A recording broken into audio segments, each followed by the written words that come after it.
Windrunner stood at the edge of the camp and watched his son. The boy was only 8 years old, but he already knew how to use a bow. Little Hawk pulled the string back and let the arrow fly. It hit the tree trunk with a soft thud. The boy smiled, but Windrunner could see the sadness in his eyes. 3 months had passed since Morningstar died. She was Windrunner's wife and Little Hawk's mother.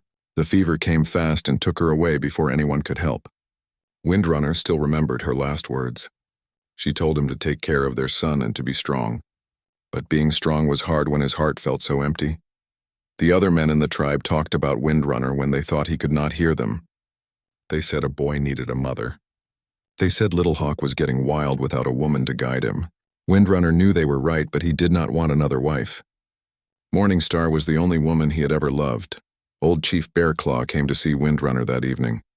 The old man sat down beside him near the fire. They did not speak for a long time. The flames danced in the darkness and the sounds of the camp filled the air. Children laughed as they played. Women sang while they worked. Dogs barked at nothing in particular. "Your son needs a mother," Bearclaw said finally. His voice was gentle but firm. "A father cannot teach a boy everything. There are things only a woman can show him." Windrunner nodded. He had been thinking the same thing for weeks. Little Hawk was starting to act differently. He did not laugh as much as before. He spent too much time alone. Sometimes Windrunner caught the boy talking to himself, pretending his mother was still there. "The women from the Stone Wolf tribe are good," Bearclaw continued. "Their chief has 2 daughters who are not married yet. They are young and strong. They would make good wives and mothers." Windrunner threw another stick into the fire. Sparks flew up into the dark sky. "I do not love them," he said quietly. "Love can grow," Bearclaw replied. "Your son's need cannot wait for love to come. He is becoming a man without learning what he should learn. Soon it will be too late." That night, Windrunner lay in his teepee and listened to his son sleep. The boy made small sounds as if he was dreaming. Sometimes he called out for his mother. Windrunner's heart broke a little more each time it happened. The next morning, Running Horse came to visit. He was Windrunner's closest friend and the best hunter in the tribe. His wife, Singing Bird, had given him 3 strong sons. She was known for her kindness and wisdom.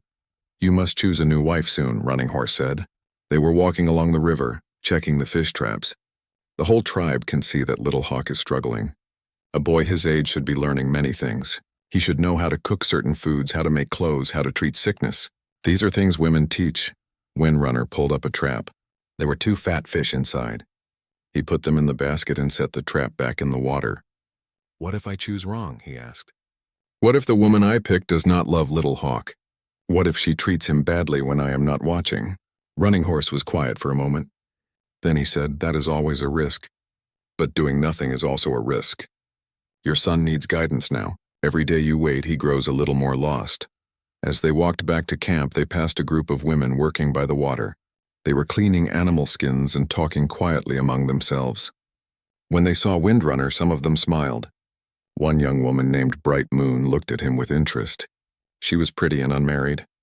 Her family had good horses and was respected in the tribe. That evening, Windrunner sat with Little Hawk and taught him how to make arrows. They worked in comfortable silence, with only the sound of their knives scraping against the wood. The boy was good with his hands, just like his mother had been. "Father," Little Hawk said suddenly, "some of the other boys have been talking. They say you might take a new wife." Windrunner's hand stopped moving. He looked at his son's face in the firelight. The boy's eyes were serious, older than they should be. "What do you think about that?" Windrunner asked. Little Hawk shrugged. "I do not want a new mother, but I know that men usually have wives, and I know that I do not remember everything Mother taught me. Sometimes I try to remember her voice, but it gets harder." Windrunner felt his throat tighten. He reached out and put his hand on his son's shoulder. "Your mother will always be with us," he said. "No one can take her place, but maybe someone else could help us in a different way." The boy nodded slowly. "Would you pick someone nice?" he asked. "I would try to pick someone who would be good to you," Windrunner promised. That night, after Little Hawk was asleep, Windrunner walked to the hill above the camp. This was where he used to go with Morningstar when they wanted to be alone. The stars were bright and the moon was almost full. He could see the whole camp spread out below him. Fires flickered like tiny stars. and he could hear the distant sound of drums from a ceremony in another part of the tribe. He thought about all the unmarried women he knew.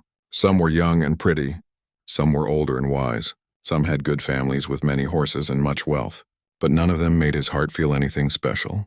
They were all good women, but they were not Morningstar. Windrunner closed his eyes and tried to imagine what his wife would tell him to do. She had always been practical about difficult decisions. She would probably say that love was not the most important thing when choosing a mother for Little Hawk. She would say that kindness mattered more. She would say that his son's future was more important than his own feelings. The wind picked up, and Windrunner felt it like a touch on his face. Maybe it was Morningstar's spirit telling him what to do. Maybe it was just the night air. Either way, he knew that he could not wait much longer to make a choice.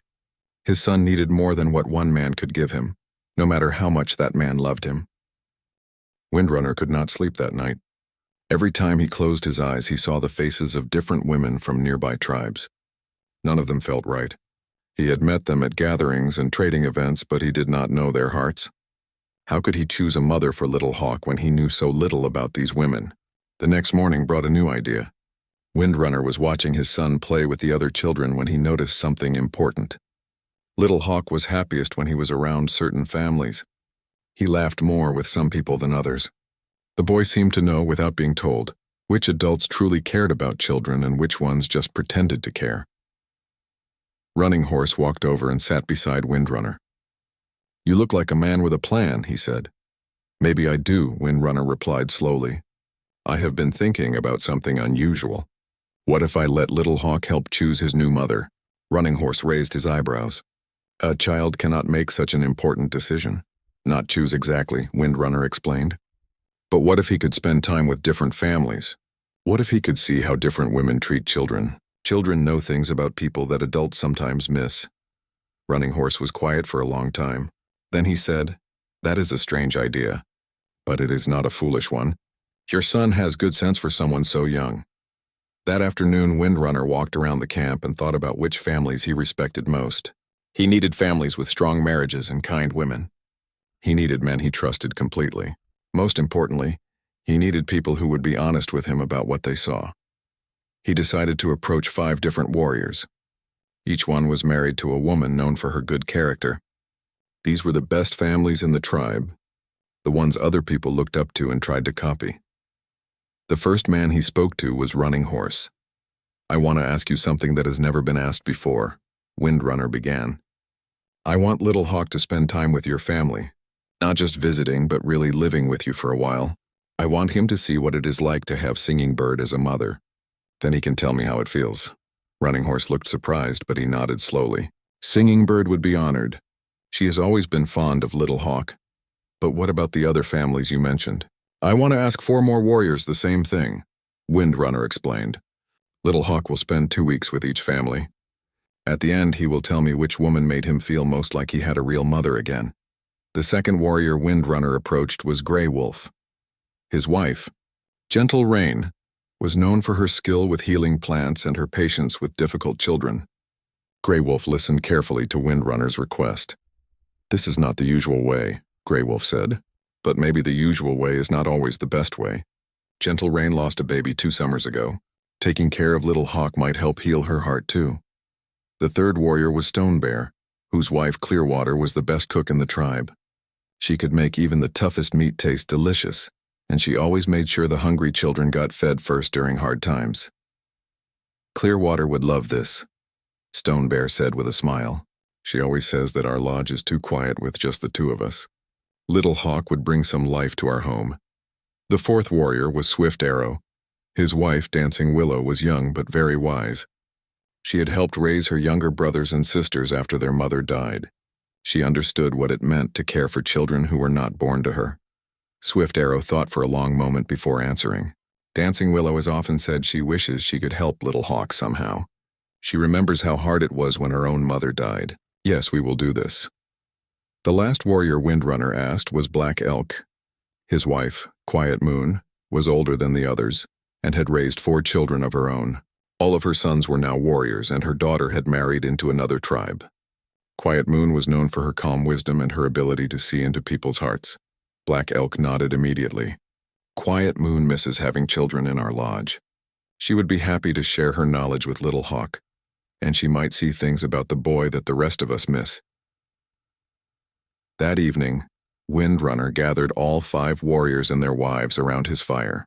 Little Hawk sat beside his father, listening carefully as the plan was explained to him.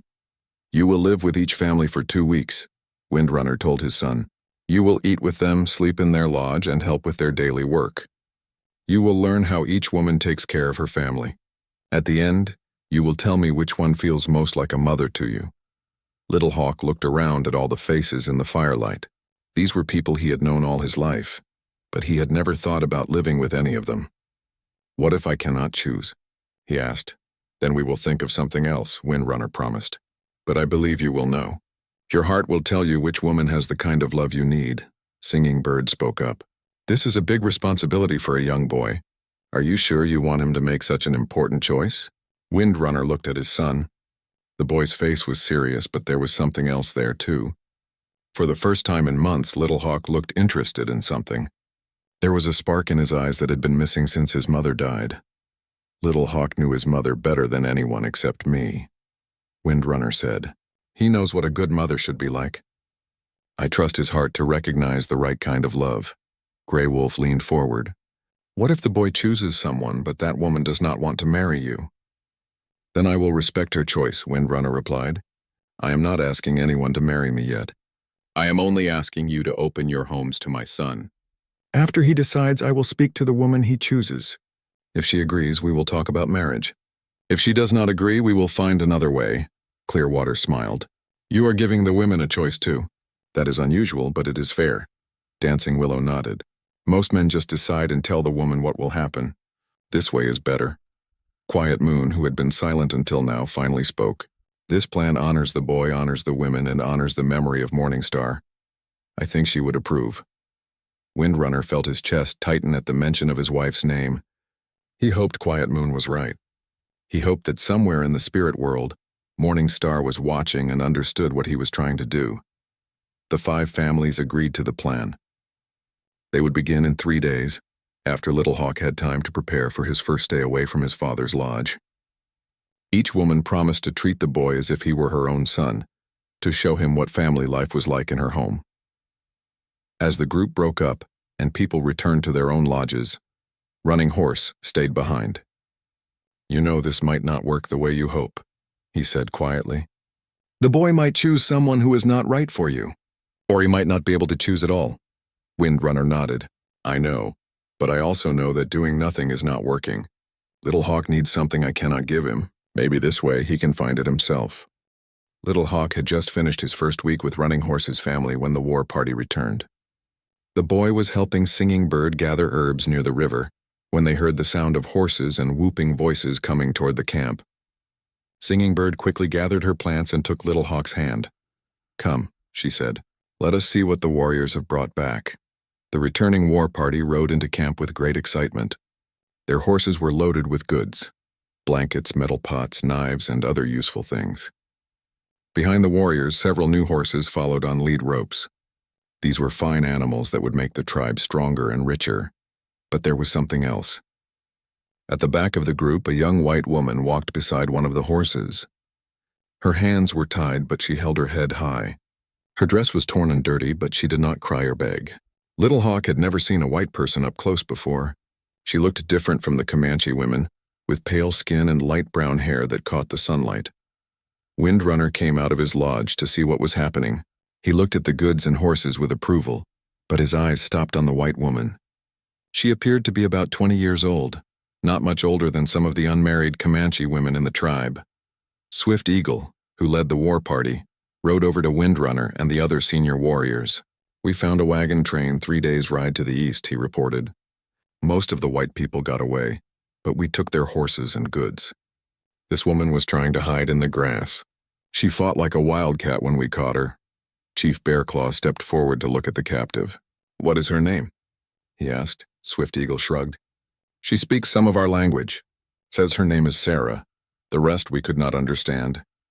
The white woman stood very still while the Comanche people gathered around to look at her. Some of the children had never seen a white person before and stared with wide eyes. Some of the women whispered to each other about her strange clothes and pale skin, but the woman did not seem afraid, even though she was surrounded by people who had been her enemies just days before. Little Hawk stayed close to Singing Bird, but he kept looking at the white woman. There was something about her that reminded him of his mother. Not the way she looked, because she looked completely different, but something in her eyes, something in the way she stood straight even when she was scared. Old Chief Bear Claw walked in a circle around the woman, studying her carefully. Finally he spoke. "She is young and strong. She could work for the tribe, or we could trade her to the Mexican traders for good horses and guns, or we could send her back to her people for many goods. What do we do with her until we decide?" asked Grey Wolf. "She will work with the women," Bear Claw decided. "Quiet Moon, you will watch her. Teach her our ways. If she works hard and causes no trouble, we will treat her well. If she tries to escape or makes problems, we will tie her up." Quiet Moon nodded. She was old enough and wise enough to handle a captive. She had dealt with prisoners before and knew how to be firm but fair. As the crowd began to break up, Little Hawk noticed that the white woman was watching him. When their eyes met, she gave him a small smile. It was not a big smile, but it was kind. Most adults either ignored children or treated them like they could not understand anything important. But this woman looked at him like he was a real person. That evening, as Little Hawk ate dinner with Running Horse's family, he could not stop thinking about the white woman. "What will happen to her?" he asked Singing Bird. "That depends on many things," Singing Bird replied. "If she is useful to the tribe and does not cause trouble, she might be allowed to stay. Some captives become part of the tribe after a while. Others are traded or sent back to their people." "Did she have a family?" Little Hawk asked. Running Horse answered this time. "Probably. Most white people travel in families, but her family is gone now one way or another. She is alone, just like you were after your mother died." Little Hawk thought about this. He remembered how awful it felt to be alone after his mother died. Even though he still had his father, he felt like he was lost in a big empty space where his mother used to be. Maybe the white woman felt the same way. The next morning, Little Hawk saw the white woman working near Quiet Moon's lodge. She was trying to start a fire, but she was not very good at it. The Comanche way of making fire was different from the white people's way, and she was struggling to make the sparks catch. Little Hawk looked around to make sure no one was watching, then walked over to her. Without saying anything, he knelt down beside her and showed her how to arrange the dry grass in small sticks. He blew gently on the sparks until they grew into flames. The white woman, Sarah, smiled at him again. "Thank you," she said in Comanche. Her accent was strange, but he could understand her. "You are welcome," he replied. Then, because he was curious, he asked, "Where did you learn our words?" "I lived near Comanche people before," Sarah said slowly, choosing her words carefully. "My father traded with your people sometimes. I learned a little bit." Little Hawk was impressed. Most white people did not bother to learn Comanche words. "Why did you fight when the warriors caught you?" he asked. Sarah was quiet for a moment. She stirred the fire with a stick and watched the flames dance. "I was scared," she said finally. "When people are scared, sometimes they fight even when fighting cannot help them." "Are you still scared?" Little Hawk asked. Sarah looked at him with those serious eyes. "A little bit, but not as much as before. Your people have not hurt me. Quiet Moon is teaching me things. I think maybe I can make a life here, at least for now." Little Hawk nodded. He understood about making a new life. He was doing the same thing, staying with different families and learning new ways to live without his mother. Over the next few days, Little Hawk found excuses to walk past Quiet Moon's lodge where Sarah was working. He watched her learn to cook Comanche food, to tan hides, and to make clothes in the Comanche style. She was not very good at these things at first, but she kept trying. She did not complain when the work was hard or when she made mistakes. Some of the women in the tribe were not kind to Sarah. They gave her the hardest jobs and criticized her work even when she tried her best. But Sarah never got angry or argued back. She just kept working and learning. Little Hawk noticed that Sarah was often alone when the work was finished. The other women did not include her in their conversations or invite her to sit with them in the evenings. She sat by herself and looked up at the stars. One evening, when Little Hawk was supposed to be sleeping in Running Horse's lodge, he slipped outside and walked over to where Sarah was sitting. "Are you lonely?" he asked quietly. Sarah looked surprised to see him. Yes, she said honestly. I miss my family. I miss my old life. Everything here is different. I know about missing family, Little Hawk said. He sat down beside her on the grass. My mother died 3 months ago. Sometimes I miss her so much that my chest hurts. Sarah's face became very soft. I am sorry, she said. Losing a mother is one of the hardest things that can happen to a child. They sat together in comfortable silence for a while, looking up at the stars. Finally, Sarah said, "Maybe we can be friends. Lonely people should help each other." Little Hawk smiled. "I would like that," he said. And for the first time since his mother died, he felt like someone truly understood how empty and lost he had been feeling. Little Hawk finished his 2 weeks with Running Horse's family and moved on to stay with Grey Wolf and Gentle Rain.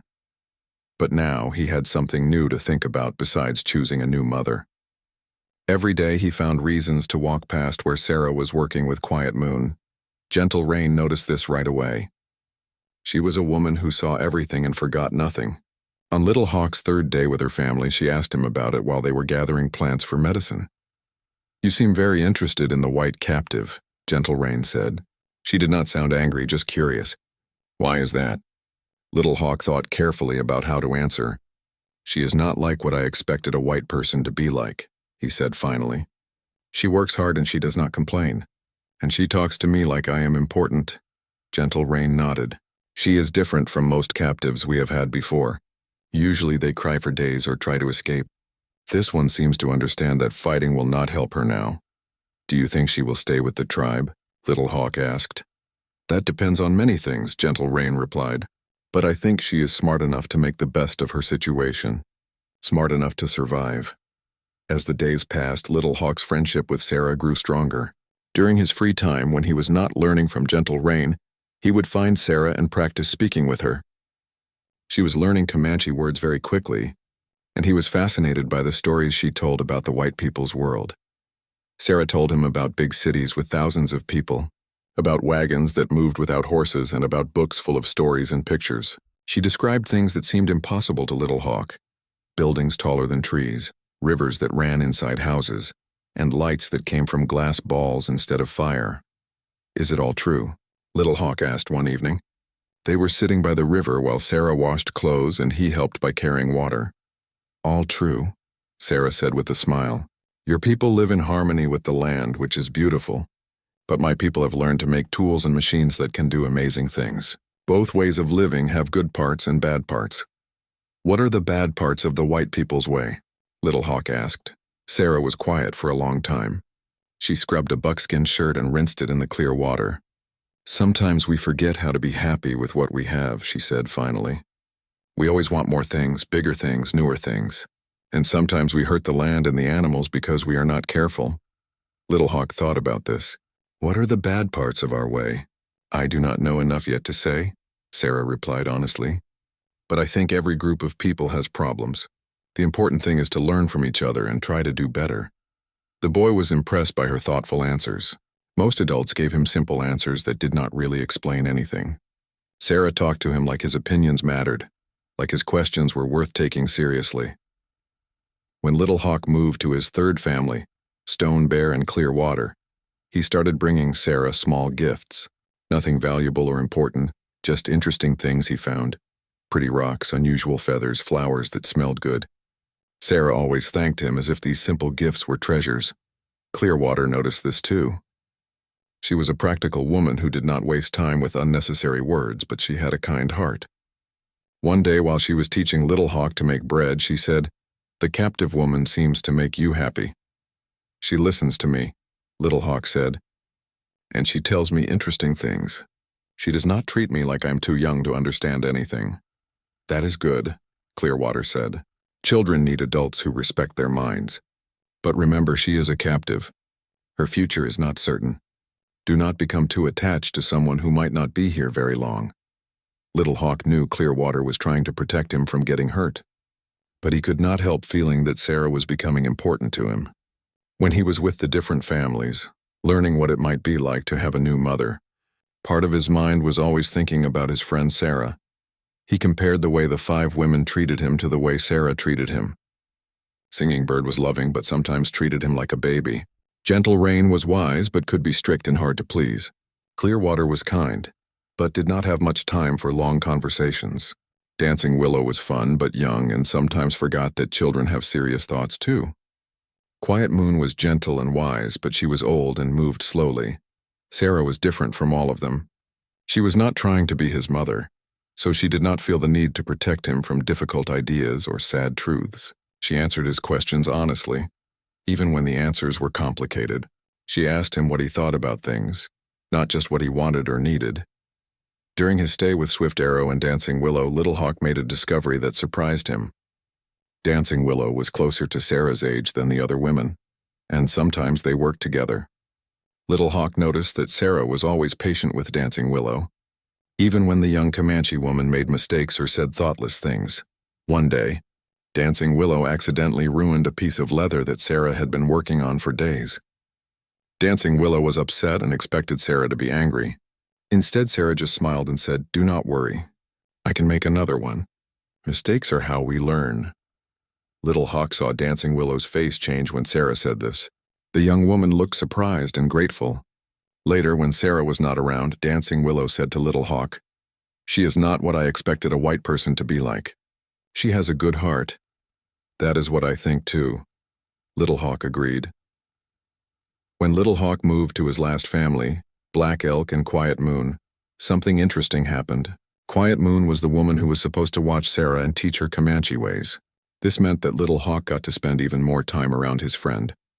Quiet Moon was old and wise, and she noticed everything. She watched how Little Hawk and Sarah interacted, how they helped each other, how they seemed to understand things about each other that no one else understood. One evening, after Sarah had gone to sleep in her place near the fire, Quiet Moon spoke to Little Hawk. "You care about this woman very much," she said. It was not a question. "Yes," Little Hawk said honestly. "She is my friend. She understands things about me." "What kinds of things?" Quiet Moon asked.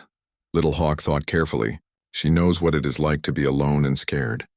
She knows what it is like when everything in your life changes suddenly. She knows what it is like to miss people who are gone." Quiet Moon nodded slowly. "These are important things to have in common with someone. But tell me, as you have lived with different families, how do the women compare to your friend Sarah?" Little Hawk was surprised by the question. He had been thinking about this for weeks, but no one had asked him directly. "The 5 women are all good," he said carefully. "They would all be kind to me if they became my new mother, but, Quiet Moon encouraged. "But none of them make me feel the way Sarah makes me feel," Little Hawk admitted. "When I am with Sarah, I do not feel like a boy who lost his mother. I just feel like myself. She does not try to replace my mother or make me forget about her. She just accepts me as I am right now." Quiet Moon was quiet for a long time. Finally, she said, "That is a wise thing to notice, Little Hawk. A good mother should make a child feel accepted and valued for who they are, not try to change them into someone else." Little Hawk's time with the 5 families was almost finished when trouble came to the camp. Scouts rode in with urgent news. The Crow warriors were moving toward Comanche territory. The Crow and Comanche had been enemies for many years, fighting over hunting grounds and horses. Chief Bear Claw called all the warriors together for a council meeting. The women gathered their own group to discuss what needed to be done if the men had to leave for war. Children were told to stay close to their families and not wander far from camp. Little Hawk felt scared when he heard the news. He had never been in a real war before. His father, Windrunner, would have to go with the other warriors if there was fighting. What if something happened to him? Little Hawk had already lost his mother. He could not bear to lose his father, too. Sarah noticed that Little Hawk seemed worried and frightened, even though she had her own fears about what might happen to a white captive during a time of war. She took time to comfort the boy. "Wars are scary," she said quietly as they sat together near Quiet Moon's lodge. "But your father is a good warrior, and he has survived many dangerous things. He will be careful and come back to you." "How can you be sure?" Little Hawk asked. His voice was small and scared. "I cannot be completely sure," Sarah said honestly, "but I can see how much your father loves you. Love makes people fight harder to stay alive and come home safely." Over the next few days, the whole camp prepared for possible conflict. The warriors checked their weapons and gathered extra arrows. The women packed important belongings that could be moved quickly if the camp had to be relocated. Everyone worked together to make sure the tribe would be ready for whatever might happen. Sarah surprised everyone by how much she helped during this difficult time. Even though she was a captive and could have caused trouble or tried to escape while everyone was distracted, she worked harder than ever. She helped the women prepare food that would not spoil if stored for many days. She assisted with making extra clothing and blankets for the warriors who might have to sleep on the ground in cold weather. Most importantly, Sarah took special care of the horses. She had learned from her father, who traded horses with many different tribes, how to treat sick or injured animals. When several horses became lame or ill during the stressful preparations, Sarah knew what plants to use for healing and how to wrap injured hooves. Grey Wolf noticed Sarah's skill with the horses and spoke to Windrunner about it. "The white woman has knowledge that could be very useful to us," he said. "She saved my best warhorse when he hurt his leg. Without her help, I might have lost him." Windrunner watched Sarah working with the animals. She moved quietly and confidently among horses that were nervous because of all the activity in the camp. Even the most difficult horses seemed to trust her. This was not common. Horses were good judges of character, and they could sense when someone truly cared about them. Running Horse came to stand beside Windrunner. "She could have tried to escape during all this confusion," he observed. "No one would have noticed for hours if she had slipped away. But instead she stays and helps." "I noticed that too," Windrunner replied. "It makes me wonder what kind of person she really is." Little Hawk also saw how Sarah behaved during the crisis. While everyone else was focused on their own families and their own fears, Sarah paid attention to people who needed extra help. She spent time with the very old people who moved slowly and had trouble preparing for possible evacuation. She helped mothers with small babies who had too much work to do alone. One evening, Little Hawk saw Sarah sitting with an old woman named Bent Tree. Bent Tree was so old that she sometimes forgot where she was or what was happening. During the war preparations, she had become confused and frightened. Sarah sat patiently beside her, holding her hand and speaking to her in a calm, gentle voice. "Everything will be all right," Sarah said in her careful Comanche. "The warriors are strong. The women are wise. Our camp will be safe." Bent Tree looked into Sarah's eyes and seemed to feel better. "You have a kind spirit," the old woman said. "Your children will be lucky to have you as their mother." Little Hawk felt something strange happen inside his chest when he heard those words. He had been living with 5 different families trying to decide which woman should be his new mother. But hearing Bent Tree talk about Sarah having children made him realize something important. He wanted Sarah to be his mother. The thought scared him at first. Sarah was not Comanche. She was a white captive whose future was uncertain. His father might not be allowed to marry her even if he wanted to. The tribe might not accept such an unusual choice, but as Little Hawk watched Sarah continue to help during the difficult days, he became more and more sure of his feelings. Sarah had the kind of heart his mother Morningstar had possessed. She cared about other people even when she had her own problems to worry about. She was brave enough to make the best of a bad situation. She was strong enough to work hard without complaining. The crisis with the Crow warriors ended without a major battle. The Crow decided to move away from Comanche territory rather than fight. But the days of preparation had shown everyone in the camp what kind of person Sarah truly was. Chief Bearclaw called Windrunner to speak with him privately after the danger passed. "The white woman has proven herself during this difficult time," the old chief said. "She could have caused problems or tried to take advantage of our distraction. Instead, she helped us prepare and made our tribe stronger. This speaks well of her character." "I have noticed the same thing," Windrunner replied. "My son has also noticed. He has become quite attached to her." Bearclaw nodded thoughtfully. Children often see things in people that adults miss. They judge with their hearts instead of their minds, and sometimes that is wiser. That night, Windrunner sat with Little Hawk under the stars. It was time for the boy to make his decision about which of the 5 women should become his new mother. "You have lived with all 5 families now," Windrunner said. "You have seen how Singing Bird cares for her children. You have learned from Gentle Rain's wisdom. You have enjoyed Clearwater's cooking and Dancing Willow's laughter. You have felt Quiet Moon's gentle guidance. Which one made you feel most like you had found a new mother?" Little Hawk was quiet for a long time. He knew his answer would surprise his father and probably upset some people in the tribe. But he also knew he had to tell the truth about what was in his heart. "Father," he said finally, I need to tell you something that might sound strange. All 5 women are good and kind. Any one of them would take good care of me. But none of them made me feel the way I think a mother should make me feel. Windrunner felt his heart sink. Had his unusual plan failed completely? What do you mean, son?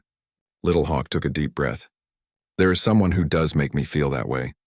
Someone who listens to me and respects my thoughts. Someone who is brave and kind and strong. Someone who has proven that she cares more about helping others than about her own comfort. Windrunner began to understand what his son was going to say, but he needed to hear it clearly. I want Sarah to be my mother, Little Hawk said quietly. I know she is white, and I know she is a captive, and I know it would be unusual. But she has the kind of heart I remember my mother having. She makes me feel safe and understood and valued. Windrunner looked at his son's serious face in the moonlight. The boy had thought carefully about this decision. He was not asking for something impossible because he was confused or emotional. He was asking for something difficult because he had recognized something real and important. This will not be easy, Windrunner said finally. There will be many people who do not understand or approve. I know, Little Hawk replied. But you asked me to choose with my heart. My heart chooses Sarah. Windrunner spent the next 3 days thinking about his son's unexpected choice. He watched Sarah working around the camp, observed how she interacted with different people, and tried to imagine what it would mean to take a white captive as his wife. The more he watched, the more he understood why Little Hawk felt drawn to her. Sarah had a quiet strength that reminded Windrunner of his dead wife, Morning Star. She did not complain about difficult work or demand attention from others. She helped people without being asked and showed respect for Comanche ways even though they were foreign to her. When children spoke to her, she listened carefully and answered their questions thoughtfully. But Windrunner also knew that choosing Sarah would create problems. Some people in the tribe already whispered that he was taking too long to find a new wife. They said Little Hawk needed a proper Comanche mother, not someone who came from the world of their enemies. They worried that a white woman would never truly understand their ways or accept their beliefs. On the 4th day, Windrunner made his decision. He would honor his promise to let Little Hawk choose, even if that choice was difficult and unusual. He gathered the 5 warrior families who had participated in the plan and asked them to meet with him that evening. When everyone was seated around the fire, Windrunner stood up to address them. 10 weeks ago, I asked you to help me with something that had never been done before. I asked you to let my son live with your family so he could decide which woman might be the right mother for him. The 5 couples nodded, remembering their agreement. They had all grown fond of Little Hawk during his stays with them, and each woman had hoped she might be chosen. Little Hawk has made his choice, Windrunner continued, but it is not the choice any of us expected. He paused and looked at each face in the firelight. These were his closest friends and most trusted allies. If anyone would understand and support him, it would be these people. My son has not chosen any of your wives, Windrunner said quietly. He has chosen the white captive, Sarah. The silence that followed was long and uncomfortable. Some faces showed surprise, others showed concern. Singing Bird looked hurt as if she had failed somehow. Dancing Willow seemed confused.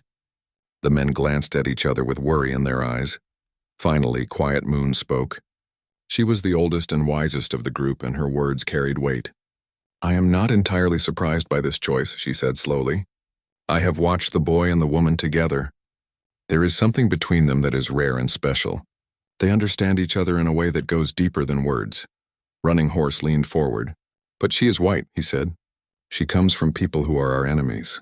How can we trust her to raise a Comanche child properly? She has proven herself during the crisis with the Crow warriors, Grey Wolf pointed out. She could have escaped or caused trouble, but instead she helped us. That says something about her character. Stone Bear shook his head. Character is important, but what about tradition? What about the ways of our people? A white woman cannot teach Little Hawk the things his own mother would have taught him. Could she learn our ways? Asked Swift Arrow. She has already learned much about our language and our daily customs. Maybe she could learn the deeper things too. Clearwater, who had been silent until now, spoke up. The question is not just whether she could learn our ways. The question is whether she would want to, and whether the tribe would accept her and any children she might have with Windrunner. Windrunner listened to all of these concerns. They were the same worries he had been thinking about for days.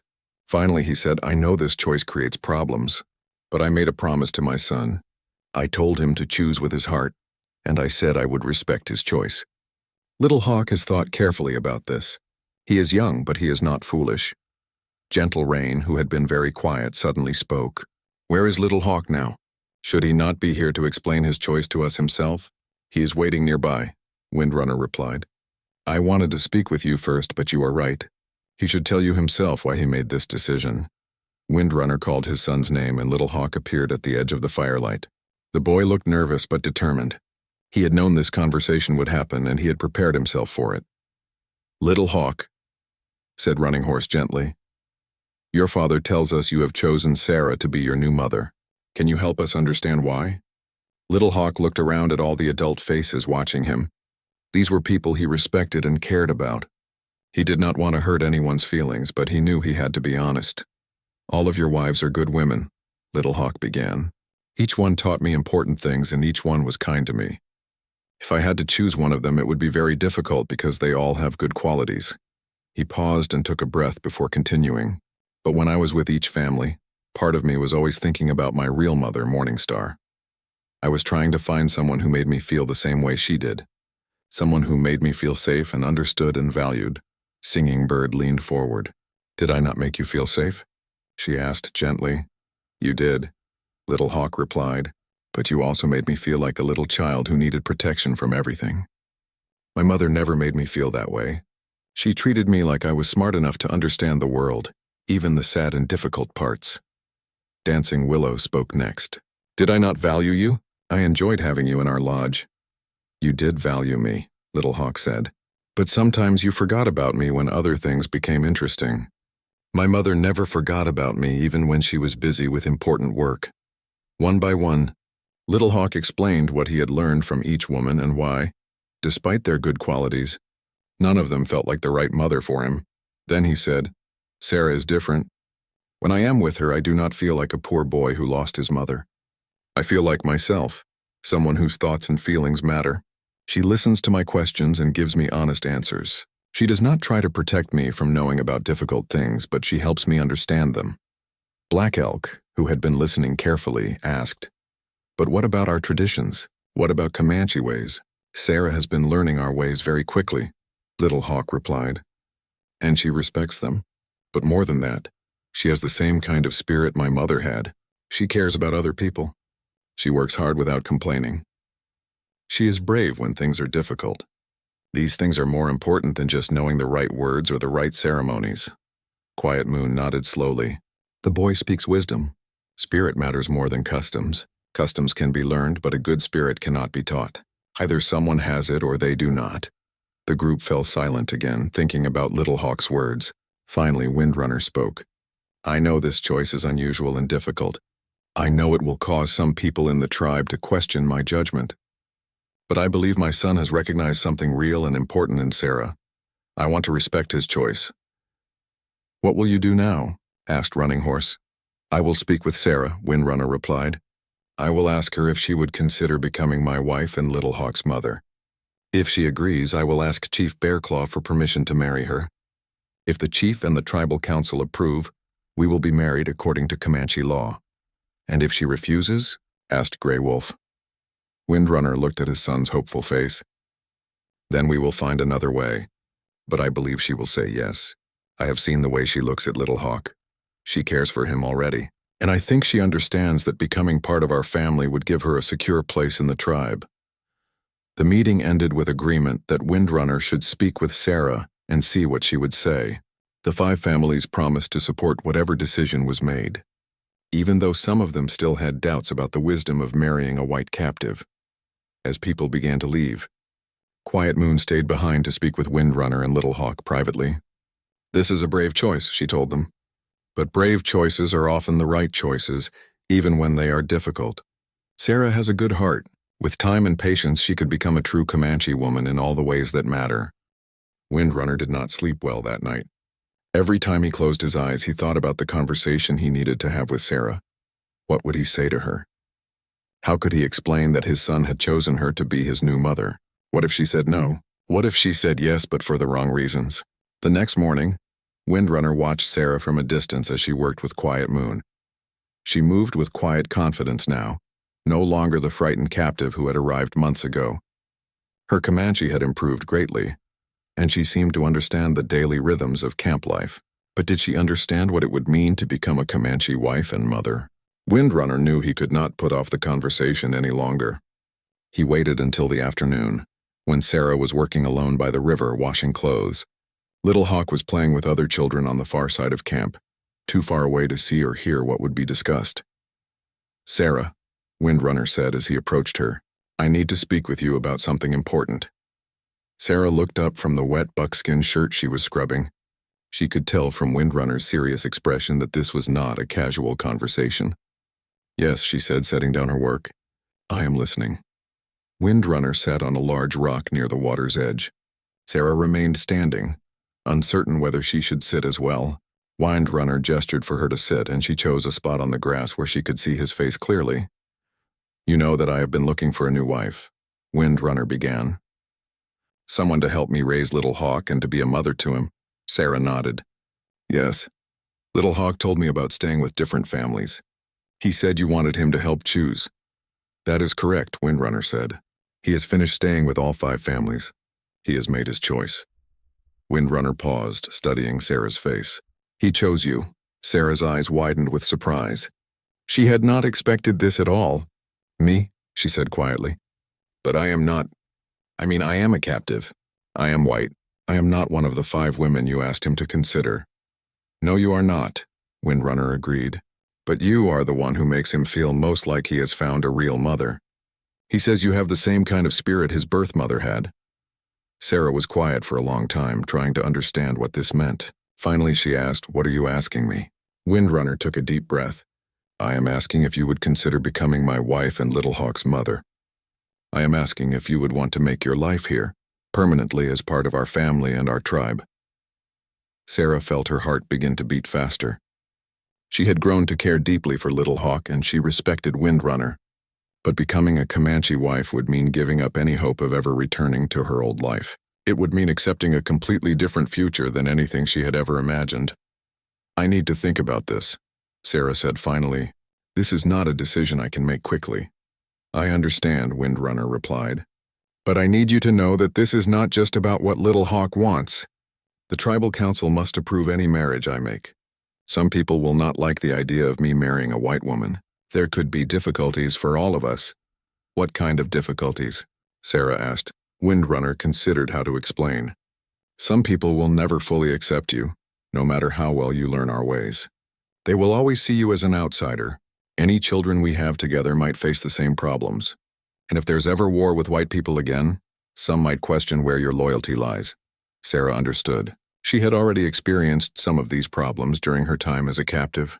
Some people in the tribe treated her kindly, but others barely tolerated her presence. Becoming Windrunner's wife might improve her status, but it would not make all the suspicion disappear. "Are you willing to face those difficulties?" Sarah asked. "Are you willing to defend me and any children we might have when people question your choice?" Windrunner looked into her eyes. "Yes," he said simply. "I believe my son is chosen wisely. I believe you have the qualities that matter most in a wife and mother. I am willing to face whatever difficulties come with that choice." Sarah felt tears come to her eyes. No one had ever been willing to risk so much for her before. Her own family had loved her, but they were gone now. Windrunner was offering her something she had thought was lost forever. The chance to belong somewhere, to be part of a family again.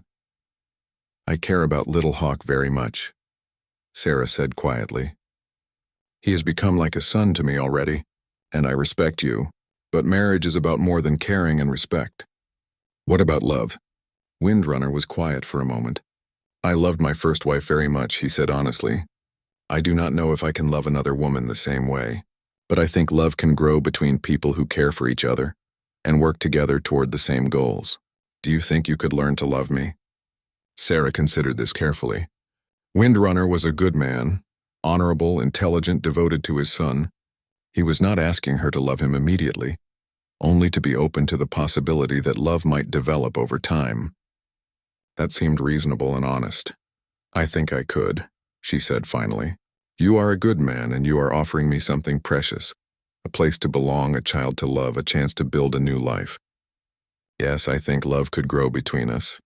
Windrunner felt relieved, but he knew there were still more difficulties ahead. "There is one more thing you must understand," he said. "If you agree to this marriage, there can be no going back to your old life. You would become Comanche in every way. You could not leave the tribe or return to white people. Are you prepared for that?"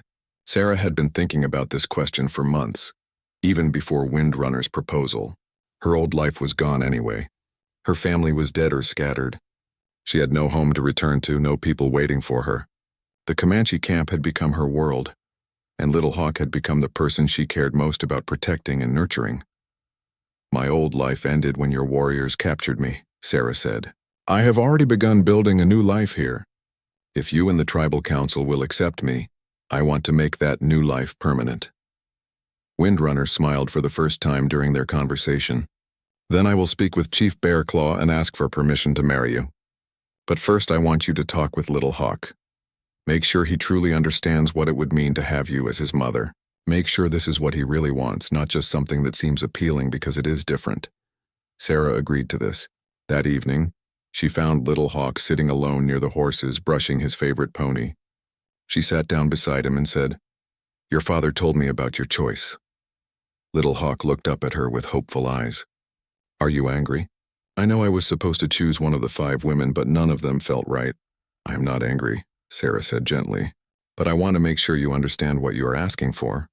If I become your father's wife, I will be your mother in every way.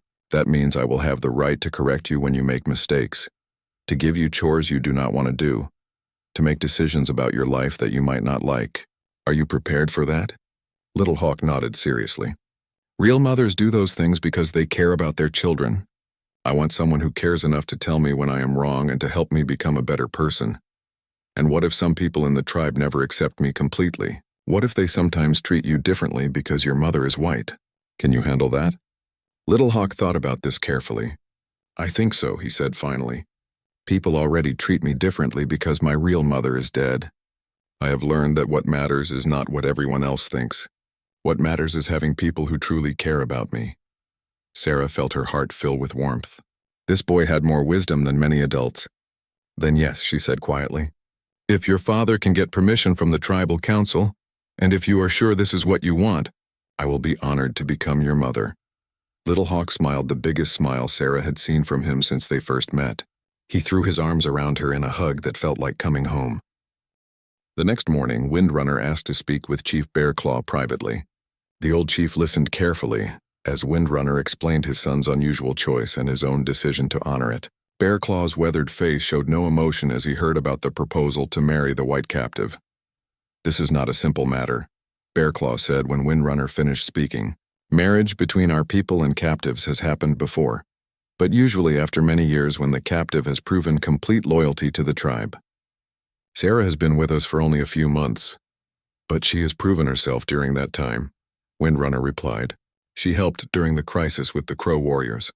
She works hard and causes no trouble. She has learned our language and our ways faster than any captive I have ever seen." Bearclaw nodded slowly. "These things are true, but there are other concerns. Some of our warriors lost family members in fights with white settlers. They might not accept a white woman as the wife of one of our most respected men. There could be division in the tribe.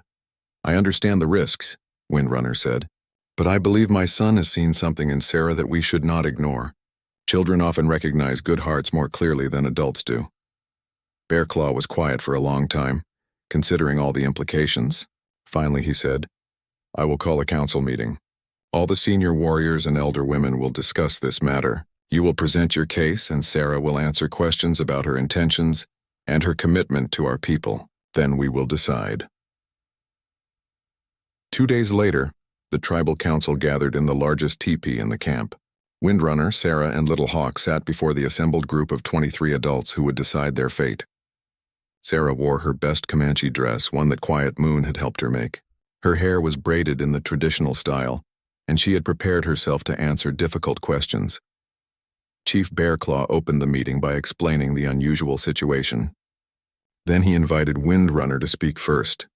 "Honored elders," Windrunner began, "I ask for your permission to marry the woman called Sarah. This request comes not from my own desire alone, but from my son's choice. After living with 5 different families and observing their mothers, Little Hawk has determined that Sarah has the qualities he needs in a new mother. An older warrior named Iron Bull raised his hand to speak. Windrunner, you are a respected member of this tribe, but this woman comes from people who have killed our warriors and stolen our lands. How can we trust her to be loyal to us? Windrunner gestured for Sarah to answer this question herself. She stood up slowly, her heart pounding, but her voice was steady when she spoke. Iron Bull, I understand your concern, she said in careful but clear Comanche. I cannot change where I came from, but I can show you who I choose to be. When the Crow warriors threatened this camp, I could have escaped. Instead, I stayed and helped prepare for war. When people were injured or needed assistance, I helped them without being asked. I have learned your language and your customs because I respect them, not because I was forced to. An elderly woman named White Dove spoke next. Child, what about your own people? Do you not miss them? Do you not want to return to your old life? Sarah's eyes filled with tears, but her voice remained strong. My family is dead. My old life is gone. I have grieved for what I lost, but I have also found something new here. Little Hawk has become precious to me like my own child. This tribe has given me a chance to build a new life instead of just surviving as a prisoner. I want to be Comanche in my heart, not just in my appearance. Running Horse, who had watched Sarah's development over the months, stood up to support her. I have seen this woman's character during difficult times. She works without complaining, helps without being asked, and treats our children with kindness. These are the qualities we value in our own women. But not everyone was convinced. A warrior named Tall Bear shook his head. Pretty words are easy to say, but when there is real trouble, when her loyalty is truly tested, will she choose us or her own people? Little Hawk, who had been silent until now, asked permission to speak. Chief Bear Claw nodded, curious to hear what the boy would say. Uncle Tall Bear, Little Hawk said, using the respectful term for older men in the tribe. I understand your worry, but I want to tell you something I have learned. Sarah has already been tested in ways you might not see. The boy's serious tone captured everyone's attention. When I was staying with different families, learning about different mothers, Sarah could have tried to influence my choice for her own benefit. She could have given me gifts or made promises to make me choose her, but she never did. She just treated me with respect and kindness, without asking for anything in return. Little Hawk paused, then continued. Also, when the other children sometimes said mean things about her being white, Sarah never got angry or tried to make them stop. She just continued being kind to them. When some of the women gave her extra work or criticized everything she did, Sarah just worked harder without complaining. These things show her character more than any words could. Quiet Moon, who had been Sarah's teacher and supervisor, spoke next. I have watched this woman every day for months. I have seen her when she thought no one was looking. I have seen her share her food with hungry children, help elderly people with tasks that were too difficult for them, and treat injured animals with gentle care. She has the heart of a Comanche woman, regardless of the color of her skin. The debate continued for over an hour. Some council members supported the marriage, others opposed it, and a few were uncertain. Finally, Chief Bear Claw called for quiet so he could speak. This is a difficult decision, the old chief said. We must balance tradition with wisdom, caution with opportunity. But I have been thinking about something. We often say that the Comanche people are strong because we can adapt to change and learn from new situations. Maybe this is one of those times when adaptation is needed. He looked directly at Sarah. Woman, if we approve this marriage, you will not be Windrunner's white wife. You will be a Comanche wife, a Comanche mother, a full member of this tribe.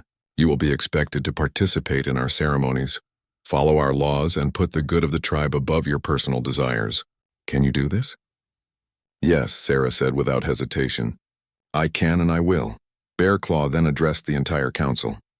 I propose that we approve this marriage, but with conditions. Sarah will have 1 full year to prove herself as Windrunner's wife and Little Hawk's mother. If she fulfills her duties well and shows complete loyalty to the tribe, she will be fully accepted as one of us. If problems arise that threaten the harmony of our people, the marriage can be dissolved. Does this seem fair? After more discussion, the council voted. 13 members supported the conditional marriage, 7 opposed it, and 3 abstained. It was not unanimous, but it was enough. Chief Bear Claw announced the decision. Windrunner, you have permission to marry Sarah according to our customs. The ceremony will take place in 1 week, giving everyone time to prepare. As the council meeting ended, people gathered around the new family to offer congratulations or express their concerns. Some were genuinely happy for them, others remained doubtful, and a few were clearly opposed to the decision. That evening, as Windrunner, Sarah, and Little Hawk sat together by their fire, they talked about the future. They knew it would not be easy. There would be challenges, criticism, and moments when they wondered if they had made the right choice. But they also knew they had something special. A family formed not by tradition or convenience, but by genuine care and mutual choice. Little Hawk had found a mother who understood his heart. Windrunner had found a wife who shared his values. Sarah had found a place where she could belong completely. 1 week later, Sarah became Windrunner's wife in a traditional Comanche ceremony. She wore a beautiful dress decorated with beadwork that the women of the tribe had made for her as a wedding gift. Little Hawk stood beside them, officially becoming her son. As the celebration continued into the night with dancing and feasting, Sarah looked around at the faces of her new people. Some still showed uncertainty about her place among them, but many showed acceptance and even warmth. She knew she would have to earn the trust and respect of everyone in the tribe, but she was ready for that challenge. Windrunner took her hand as they watched their son laughing and playing with the other children. "Are you happy with your choice?" he asked quietly. Sarah smiled, thinking of how much her life had changed since that terrible day when Comanche warriors had captured her from the wagon train. She had lost everything she had known, but she had also gained something precious and unexpected, a real family and a true home. "Yes," she said, squeezing his hand. "I am happy with my choice. We all are."